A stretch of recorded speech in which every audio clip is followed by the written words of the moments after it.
ओम जय श्री राम। आप सभी मित्रों का मेरे चैनल ज्योतिष समाधान में हार्दिक स्वागत है। दोस्तों, आज के इस राशिफल में वीडियो में अपन जानेंगे कि वृषभ राशि वालों के लिए 2021 का जो साल है वो कैसा रहने वाला है। बृहद पैमाने के ऊपर में कौन कौन से ग्रह या किस स्थान पर आपको सर्वाधिक सफलता मिलेगी और कहाँ थोड़ी सी सावधानी रखना इस साल अत्यंत आवश्यक है। चलिए शुरू करते हैं। सबसे पहले देखिए, अभी जो है वृषभ राशि के अंदर में ही लग्न के अंदर में राहु उच्च राशि के अंदर में विराजमान है। अब देखिए, राहु को ना राहु को ज्योतिष में क्या कहा जाता है? राहु को कहा जाता है चोरी, कपट, छल, प्रपंच, नशा और सिगरेट और ये सब चीज़ों का कारक जो है वो सब राहु है। ठीक है। इस वायरस का कारक भी राहु स्वयं है। जो कोरोना वायरस जो चल रहा है उसका भी कारक जो है उसके पीछे भी राहु का ही हाथ रहता है। अब लेकिन राहु जब उच्च राशि के अंदर में वृषभ राशि में विराजमान होकर के बैठते हैं तो कहीं ना कहीं आपकी मान मर्यादा रुतबा प्रतिष्ठा, जिस चीज़ों के वो कारक हैं, जिस चीज़ों की वजह से वो जाने जाते हैं, उन चीज़ों की वजह से ही आपकी रुतबा प्रतिष्ठा में वृद्धि कराएंगे। ठीक है। लेकिन इस बीच में आपको जैसे मैंने बताया, चोरी, झूठ, प्रपंच, नशा, इन सब से बच के भी रहना चाहिए। अगर आपकी जन्म कुंडली कमजोर है तो कहीं ना कहीं आपको नशे की तरफ में भी ले जा सकते हैं। अगर आपकी जन्म कुंडली बढ़िया है, उसमें सेकंड हाउस बढ़िया है, ठीक है, सेकंड हाउस में शुभ ग्रह हैं, लग्न में शुभ ग्रह हैं और लग्नेश बलवान है, तो आपका ध्यान कभी भी उस तरफ नहीं जाता होगा, आप नशा नहीं करते होंगे। लेकिन अगर आप वो कमजोर है तो कहीं ना कहीं इस समय लग्न गोचर का जो राहु है आपको नशा करवा सकता है। थोड़ा सा यहाँ पे सावधान रहना और कहीं ना कहीं आपके लिए अच्छी खबर भी जरूर है। अब देखिए, दूसरा जो वृषभ राशि के अंदर में सबसे जो शुभ ग्रह होते हैं वो शनिदेव स्वयं होते हैं। आपके लिए भाग्य स्थान के स्वामी होते हैं और कर्म भाव के स्वामी होते हैं। केंद्र और केंद्र और त्रिकोण के स्वामी होते हैं शनिदेव। आपके लिए बहुत ही शुभ और बहुत ही आपके लिए लाभदायक होते हैं। वृषभ राशि वाले और तुला राशि वाले लोग कभी भी शनि महाराज को कुछ उल्टा पुल्टा ना कहा करें। जैसे जनरली दुनिया कुछ कुछ बोलती रहती है, आपको नहीं बोलना चाहिए, क्योंकि आपके लिए तो वरदान है, आपके लिए तो वो भगवान है वो। ठीक है, वैसे सबके लिए भगवान है लेकिन आपके लिए विशेष तौर से कुछ अच्छा स्थान रखते हैं। शनिदेव अभी भाग्य स्थान पे गोचर कर रहे हैं और भाग्य स्थान में मार्गी है, साथ साथ में देवगुरु बृहस्पति भी है। देवगुरु बृहस्पति त्रिकोण में भाग्य स्थान में अच्छा परिणाम करते हैं। देवगुरु बृहस्पति भाग्य के कारक हैं और यहाँ भाग्येश के साथ में युति बना करके कहीं ना कहीं आपके भाग्य में बल देंगे, आपको भाग्य का साथ दिलाएंगे, आपको धर्म की तरफ लेकर के जाएंगे, व्यापार में अच्छी सफलता दिलाएंगे, आपके जीवन साथी को नाम कमाने का अवसर प्रदान करेंगे। आपके जीवन साथी इस बीच में नाम कमाएंगे। बहुत अच्छा गोचर है ये इस समय, ये बहुत शानदार गोचर है यहाँ पर। और ये दोनों भाग्य कहीं ना कहीं भाग्य को धक्का देंगे। कहीं ना कहीं अभी तक जो आप संघर्ष करते आ रहे थे वहाँ आपको अच्छी सफलता देखने को यहाँ पर अवश्य मिलेगी। भाग्य के द्वारा आमदनी में वृद्धि होगी। भाग्य के द्वारा आमदनी में वृद्धि होगी। भाग्य के द्वारा आपको अच्छा ससुराल पक्ष मिलेगा और ससुराल पक्ष के साथ में संबंध मधुर बने रहेंगे। ये चीज़ है। अब देखिए, शनि की तीसरी दृष्टि लाभ भाव पे पड़ रही है। जैसे मैंने बताया, कारक हैं, शुभ हैं, तो आपके लाभ में वृद्धि कराएंगे, आमदनी में वृद्धि कराएंगे, आपको कहीं ना कहीं भाई बहनों दोस्तों से अच्छा सहयोग कराएंगे, आपकी आकांक्षाओं को पूर्ति करेंगे।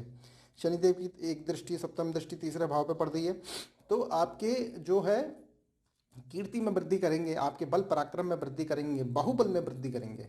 ठीक है, बाहुबल का होना भी बहुत आवश्यक है, कीर्ति पराक्रम का होना भी बहुत आवश्यक है। जिनका तीसरा भाव कमजोर होता है वो कभी भी पराक्रम नहीं दिखा पाते और ऐसे लोग जनरली जीवन के अंदर में कम ही सफलता प्राप्त कर पाते हैं।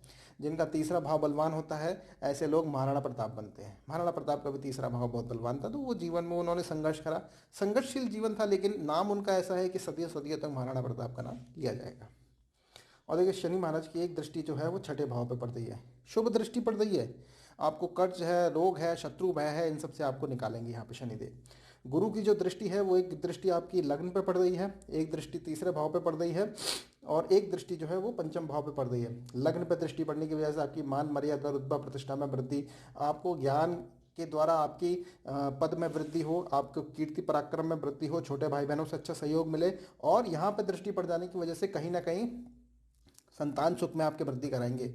आपके जो बच्चे शिक्षा से संबंधित हैं उनको शिक्षा में अच्छा सफलता देखने को मिलेगी। संतान नहीं हो रही तो संतान होगी, वाणी में मिठास लेकर के आएंगे और साथ साथ में खेल कूद में जो बच्चे हैं उनको भी अच्छी यहाँ पे सफलता देखने को अवश्य मिलेगी। इसके बाद में देखिए, सबसे जो इंपॉर्टेंट ग्रह है, अब देखिए शनि महाराज की जैसे मैं बात करता, शनि महाराज 23 मई से लेकर के 23 मई से लेकर के 11 अक्टूबर तक शनि महाराज यहाँ पे वक्री हो रहे हैं। तो इस दौरान ये जो 5 महीने का जो समय लगभग रहने वाला है, भाग्य का आपको साथ कम मिलेगा। मिलेगा जरूर, साथ तो मिलेगा, लेकिन मान लीजिए जो अभी 100% रहेगा जब तक वो मार्गे थे 23 मई से पहले, तो वो 23 मई के बाद 50% ही रह जाएगा फिर वो। ठीक है। और गुरु जो है वो 6 अप्रैल से लेकर के 15 सितंबर तक यहाँ पे कर्म भाव में आ जाएंगे। गुरु कर्म भाव में जाकर के बैठेंगे तो आपका जो कार्य क्षेत्र है उसको बृहद करेंगे, बड़ा करेंगे। दुकान है तो मान लीजिए एक दुकान है तो आपको दूसरी दुकान खोलने की आवश्यकता पड़े, या आपके काम को बढ़ाने की यहाँ कोशिश करेंगे। सावधानी क्या रखनी है आपको बताऊँ मैं, सावधानी ये रखनी है कि आपकी जितनी चादर है उतना ही पाँव फैलाएं। कई लोग क्या करते हैं कि काम बढ़ाने के चक्कर में बैंक से लोन ले लेते हैं, और अल्टीमेटली, और ऐसा तभी होता है जब गुरु दसम भाव में होते हैं, वो उसी समय ही बेवकूफ़ी ऐसी करते हैं कि वो बैंक से इतना लोन ले लेंगे और फिर बाद में वो काम उतना चलता नहीं है। अब उस समय तो लगेगा काम बहुत है, तो आपको जितनी आपकी हैसियत है उतना ही आपको यहाँ पे कार्य करना चाहिए। कर्ज लेकर के ना कार्य करें जब तक गुरु यहाँ पर है, तो आपके लिए बढ़िया रहेगा। ठीक है। और जो 15 सितंबर को गुरु दोबारा से मकर राशि में आ जाएंगे और यहाँ पे 20 नवंबर तक रहेंगे। 20 नवंबर के बाद ही फिर आगे एक साल तक आने, जो 20 नवंबर के बाद में अगले एक साल तक गुरु यहाँ पे आ जाएंगे। ठीक है। तो गुरु और शनि का हमारा कंप्लीट हो गया। अब देखिए राशि के स्वामी होते हैं शुक्र, सबसे ज़्यादा शुभ ग्रह, और शुक्र के बाद में शनि सबसे ज़्यादा शुभ ग्रह होते हैं वृषभ राशि के अंदर में। तो 4 जनवरी से लेकर के 21 जनवरी तक ये जो शुक्र हैं वो अष्टम भाव से गोचर करेंगे। कहीं ना कहीं मानसिक अशांति बनाएंगे, जीवन में संघर्ष बढ़ाएंगे, ससुराल पक्ष के साथ में हो सकता है तनातनी हो, कुछ रोग उत्पन्न हो सकता है शरीर के अंदर में, शुक्राणु से संबंधित कोई रोग हो सकता है। थोड़ा सा यहाँ पे सावधान रहना आपके लिए आवश्यक है। 28 जनवरी से लेकर के 21 फरवरी तक ये भाग्य स्थान पे आ जाएंगे। इस समय ये तीनों ग्रह एक साथ भाग्य स्थान में होंगे 21 जनवरी से 22 फरवरी 28 जनवरी से 21 फरवरी तक। तो ये जो तीनों ग्रह एक साथ आकर के भाग्य स्थान में बैठेंगे तो कहीं ना कहीं आपके भाग्य को जबरदस्त तरीके से मजबूत करेंगे।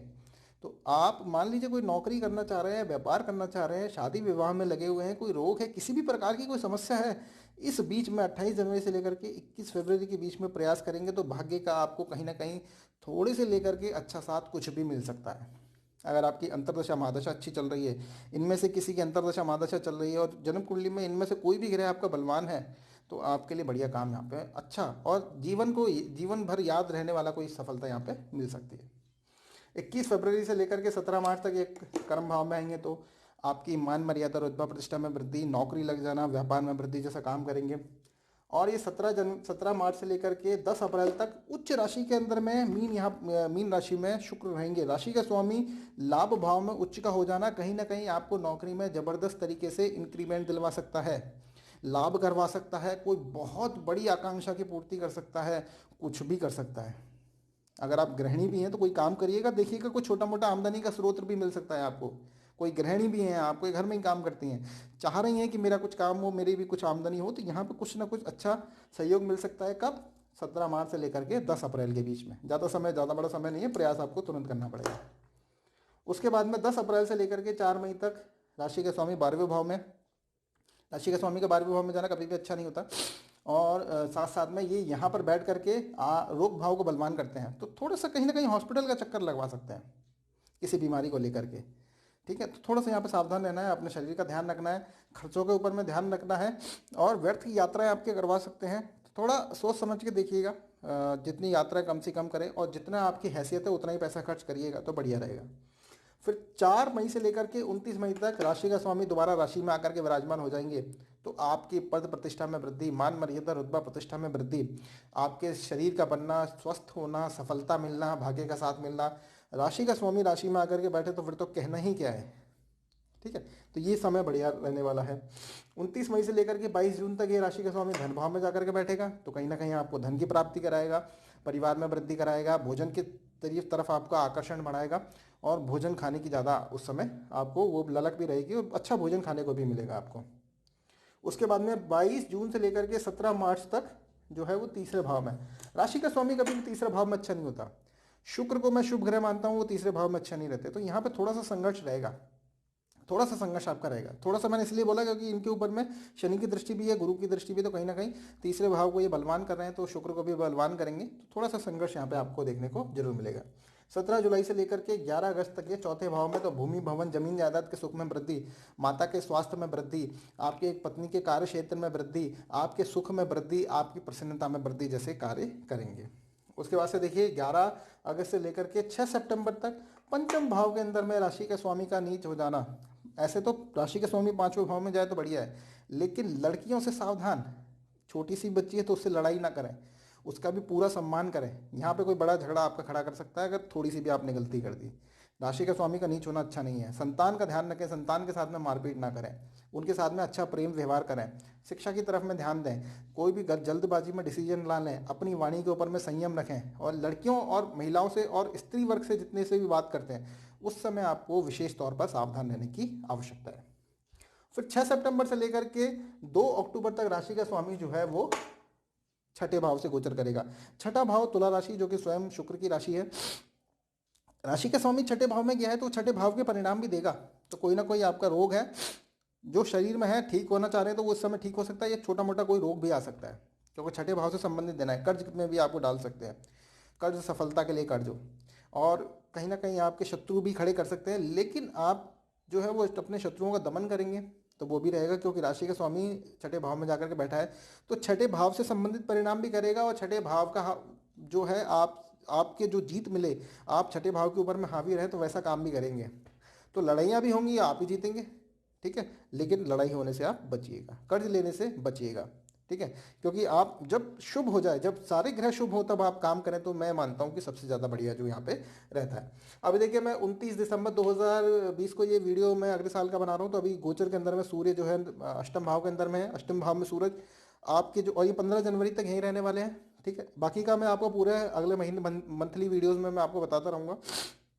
लेकिन अष्टम भाव में जब भी सूरज जाते हैं, ये 15 जनवरी तक यहीं पे ही है, तो आपका कोई रहस्य उजागर हो सकता है, आपका कोई रहस्य उजागर हो सकता है।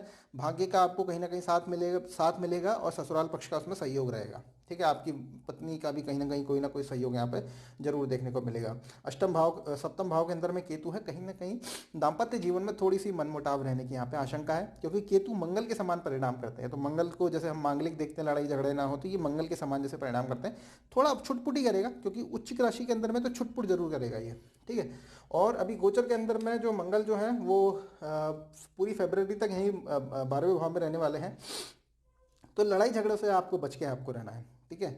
आपकी यात्राएं के योग बने हुए हैं, व्यर्थ के खर्चे के योग बने हुए हैं 12वें भाव, और बेडरूम के अंदर में लड़ाई, तो दाम्पत्य जीवन में भी कहीं ना कहीं थोड़ा आपको ऐसा लड़ाई झगड़े जैसा माहौल देखने को मिलेगा। तो उससे संबंधित भी आपको थोड़ा सा सावधान यहाँ पे रहने की अत्यंत आवश्यकता है, ठीक है। तो यही सब कुछ है, बाकी का मैं जो बुध का मैंने छोड़ दिया है तो वो मैं आपको मंथली वीडियोस के अंदर में या साप्ताहिक राशिफल या दैनिक राशिफल में आपको उनसे संबंधित जानकारियाँ भी देता रहूँगा, जिससे आप अपने आने वाले दिनों की और अपने जीवन की प्लानिंग आप कर सकें। अगर आपको मेरा वीडियो अच्छा लगे तो वीडियो को लाइक करें, तथा कमेंट में आप अपने इष्ट देवता जय श्री राम लिख करके अगर आप मेरा उत्साहवर्धन करेंगे तो आपका बहुत बहुत आभार रहेगा। ओम जय श्री राम।